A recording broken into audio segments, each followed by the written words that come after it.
कृष्ण के शंख का नाम है पांचजन्य। पौराणिक कथा के अनुसार कृष्ण और बलराम शिक्षा ग्रहण करने के लिए महर्षि सांदीपनि के आश्रम में रहे थे, जहां उन्होंने वेद, पुराण तथा उपनिषद आदि का ज्ञान प्राप्त किया। और जब शिक्षा पूर्ण हुई तब उन्होंने गुरुदेव से दक्षिणा मांगने के लिए प्रार्थना की। महर्षि सांदीपनि को ज्ञात था कि कृष्ण भगवान विष्णु के अवतार हैं, इसलिए उन्होंने अपने पुत्र पुनर्दत्त, जिसकी समुद्र में डूब जाने के कारण मृत्यु हो चुकी थी, को लौटाने की दक्षिणा मांगी। गुरु की आज्ञा लेकर श्री कृष्ण बलराम सहित समुद्र तट पर पहुंचे और समुद्र देवता से गुरु पुत्र को लौटने की प्रार्थना की, किंतु समुद्र देव से कोई उत्तर नहीं मिला। तब कृष्ण ने क्रोधित होकर संपूर्ण समुद्र को सुखाने की चेतावनी दी और इस भय से सागर देवता प्रकट हुए।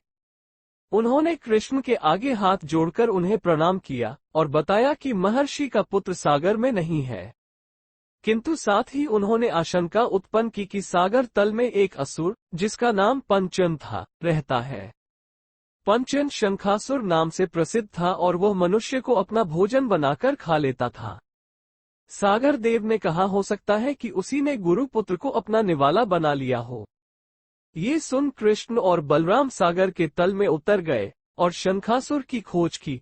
उन्होंने उससे गुरुपुत्र के विषय में पूछा, किंतु उसने बताने से मना कर दिया और कृष्ण को भी मारने के लिए आगे बढ़ा, किंतु श्री कृष्ण ने उसका वध कर दिया। उसके मरने पर उन्होंने उसका पेट चीर दिया, किंतु उन्हें वहां कोई बालक नहीं मिला। पंचजन की हड्डियां पांचजन्य नामक शंख में बदल गईं, जिसे कृष्ण ने अपने लिए ले लिया। पंचजनस्य अंगप्रभवम पांचजन्यम, भागवत श्लोक 10 श्लोक 54। यमलोक पहुंचकर यमदूतों द्वारा उन्हें रोका गया तो कृष्ण ने शंखनाद किया। वो शंखनाद इतना भयानक था कि संपूर्ण यमलोक कंपित हो गया। तब यमराज उनके सामने उपस्थित हुए और प्रभु की आज्ञा मानकर उन्होंने गुरुपुत्र को वापस कर दिया। क्यों है पांचजन्य विशेष? आखिर क्यों इस शंख को इतना विशिष्ट बताया गया है? कहते हैं कि पांचजन्य की आवाज बहुत तेज और भयानक है। इसका स्वर सप्त स्वरों में ऋषभ है। जब कृष्ण पांचजन्य फूंकते थे तो स्वर्ग और पाताल सहित सभी लोकों में इसकी ध्वनि गूंज उठती थी। पांचजन्य की गड़गड़ाहट जैसी आवाज पहाड़ों से प्रतिध्वनित करती थी। जब कृष्ण पांचजन्य फूंकते थे तो उनकी तरफ के लोग ऊर्जा से भर उठते थे। शत्रु हताश होकर हार के डर से जमीन पर गिर जाते थे। इसकी ध्वनि हजारों सिंह गर्जन से कहीं अधिक थी। इसकी आकृति 5 उंगलियों की भांति उभरी हुई होती है।